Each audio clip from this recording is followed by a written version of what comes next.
bag's in good shape, so let's get started. So given the state that this machine's in, it's probably going to be a good thing that I'm going to be breaking this down and having a better look at it. But for starters, we'll get this cover off.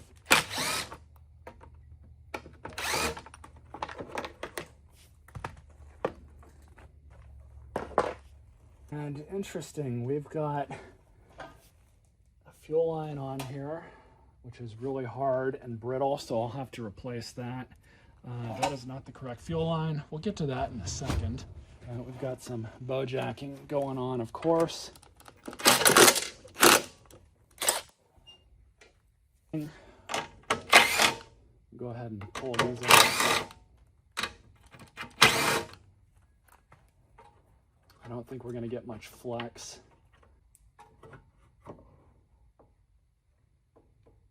Yeah, that'll have to do. I've seen a lot of bow jack stuff over the years, but this takes the cake. They left the old fuel line there and just somehow got this new clear piece of tubing on. I mean, I give people credit for wanting to fix their stuff, but that's not the right way to do it. Let's get this cover off.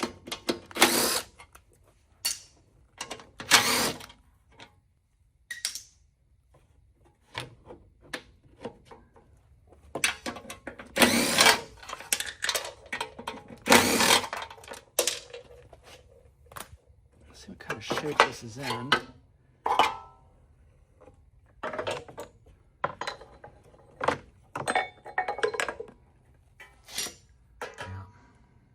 They tried to fix it, but didn't really turn out all that well, so we'll have to address that.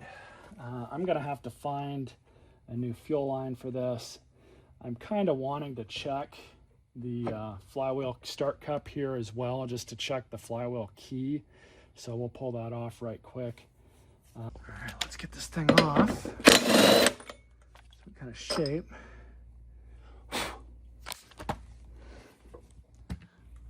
Good news, flywheel key is perfectly fine. So I've started to do this a lot more recently, where I'm just checking these flywheel keys, because I've had some where the mower looks fine and I think I'm just, replacing something simple like a cord, but then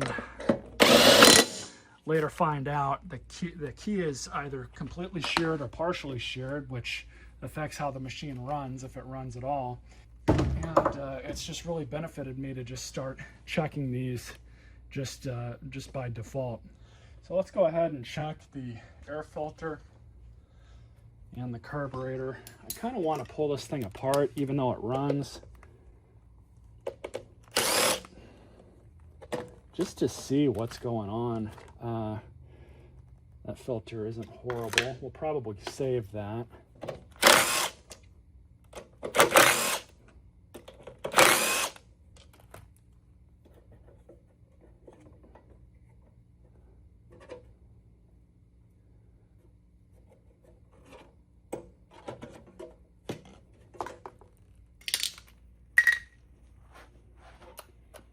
So what I'm going to do is take off the gas tank and the carburetor at the same time.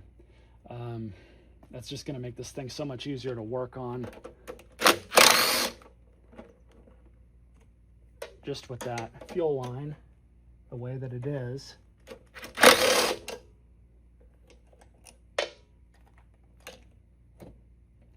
O-ring's still there. It's not a big deal. Let's see if we can finagle this around without making too much of a mess. I don't think we're going to be able to, unfortunately.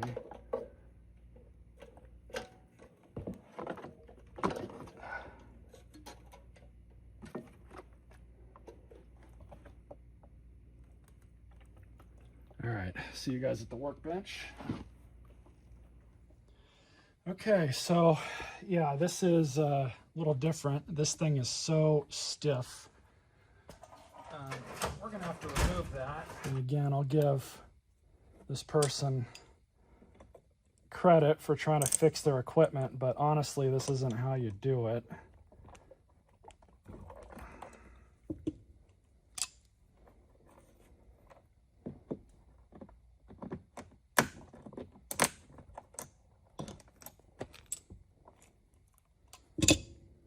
we'll reuse these. I got to go find another fuel line in the Horde. This is trash. Let's go ahead and get this thing taken apart. See what's going on with it.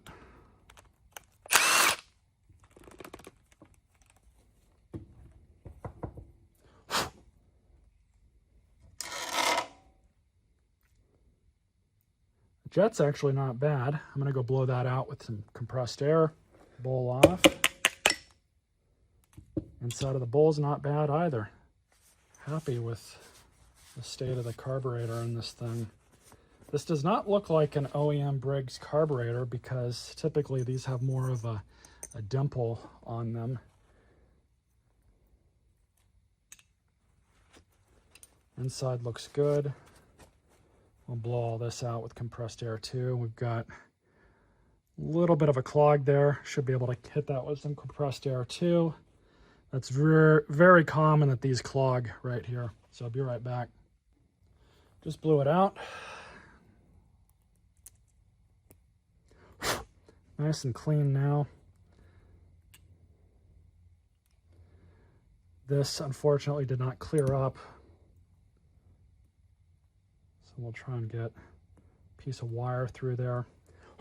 Try that out. So on this one, that little hole is so dang small.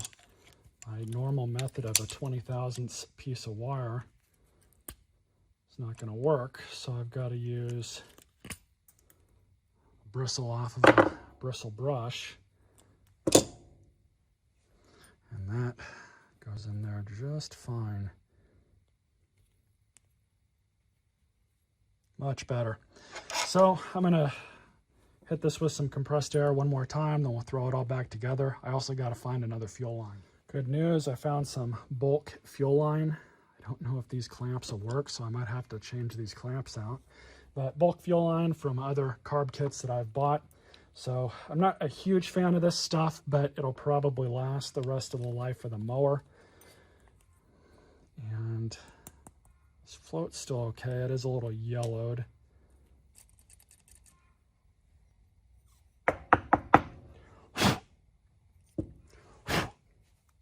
Nice and clean. The washer back on.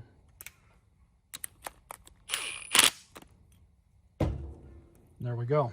So I got to find some clamps and then we'll throw everything back together. So we've got the O-ring here, which this thing's a little flat. I think I'm just going to replace this. And for these, I bought this set of O-rings years ago, and I think it's this one. These are a little bit fatter. They do make a little bit better of a seal. So all I'm going to do here is just put the carburetor back on.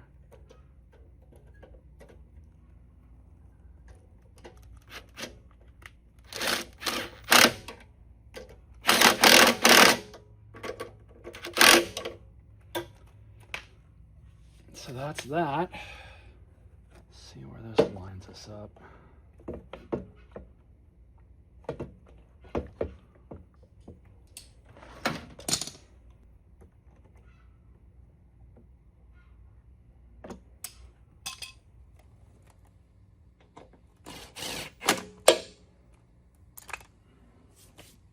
All right, so all that's good. Now I got to go back up top and replace that pull cord. All right, so pull this out. What I like about these is they're really easy to fix, usually.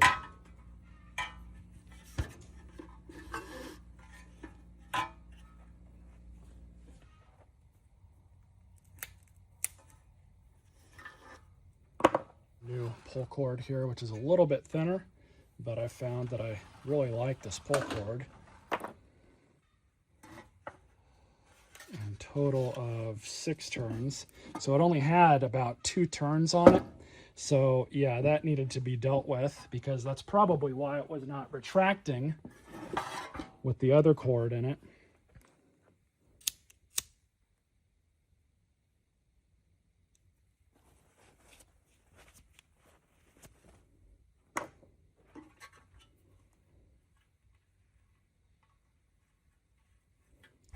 go.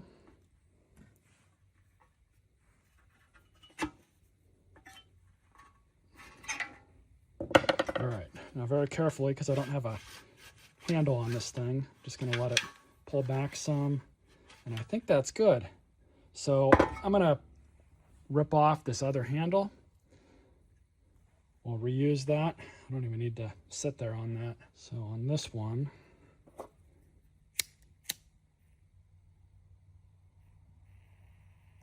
go.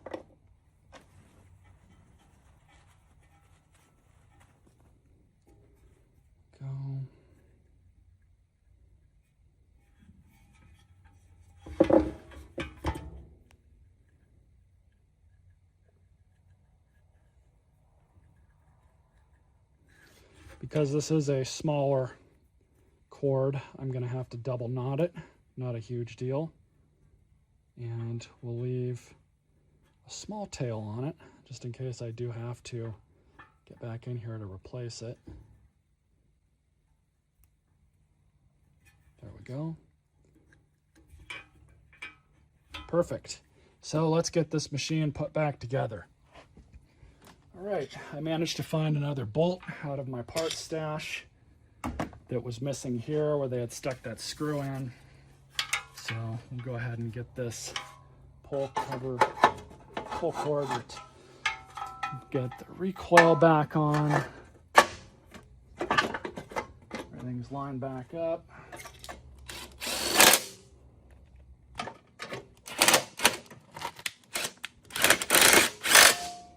Two in the back.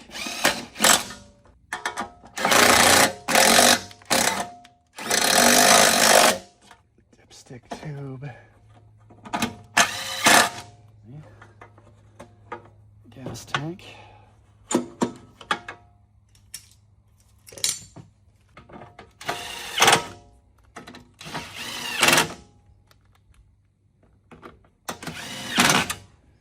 Gasket there is actually in really good shape, so I'm just going to leave it alone.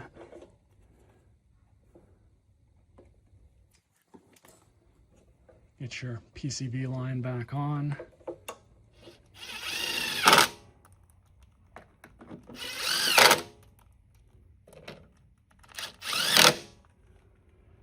All right, so let's, I'm going to check the oil real fast because I don't remember. Yeah, this thing's low on oil. Really low. So let's tip it over, get what oil is in there out of it.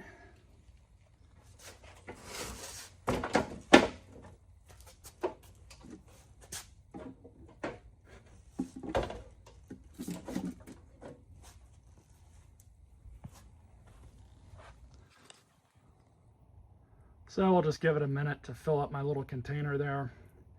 And while we're waiting, I'm going to prepare some new oil to go in. Okay, so this is a 12-ounce mason jar. Got, I don't know how much of this I have left, but we're going to dump what's in it into this mason jar. Hopefully I've got enough.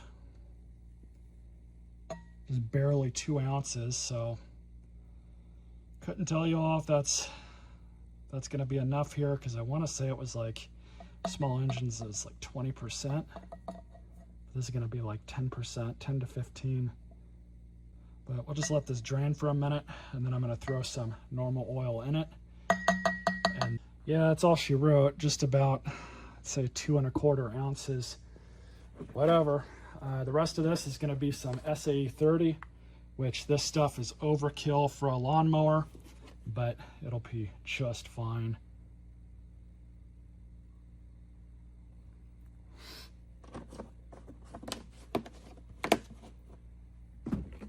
So I'll just mix it up.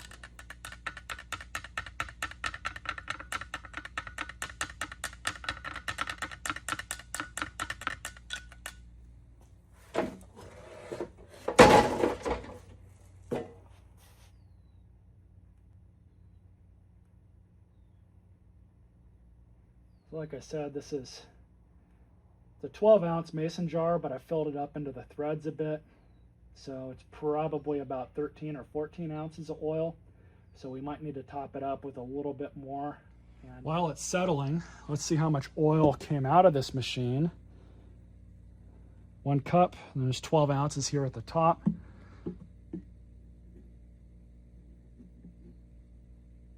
Eight ounces of motor oil.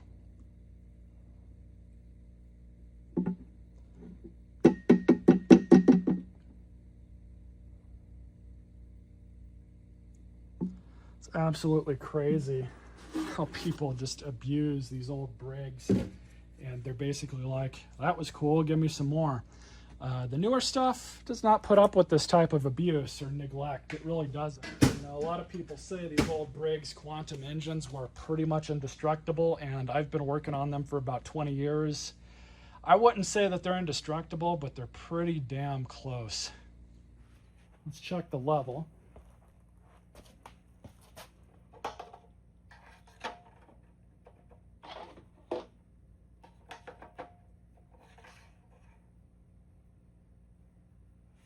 That's actually right where it's supposed to be.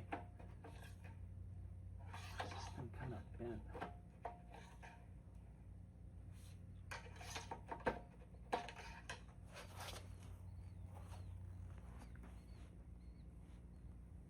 don't know if you guys can see this or not. It's right about here. The cross hatches are right there, and it's about right there. There you go. So it's definitely better than it was. We'll run it for a bit, just with the oil and restore. I don't think this carb control really, it doesn't really work all that well. It's already set to full throttle, so we'll just leave it alone. The throttles on these weren't really necessary. Some people liked having them though. Well, let's see how this thing runs.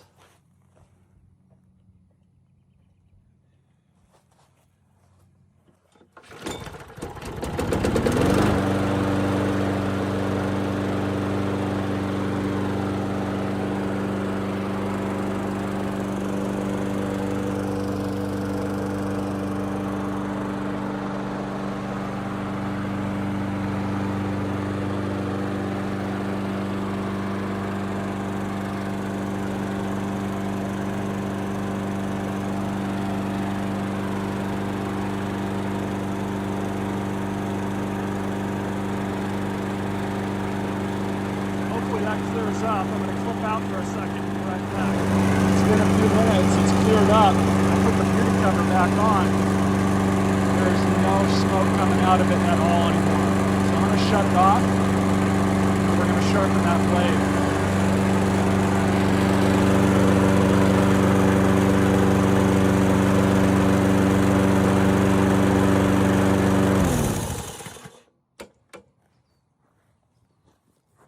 Might have to replace that brake pad too on the flywheel. That won't be a big deal.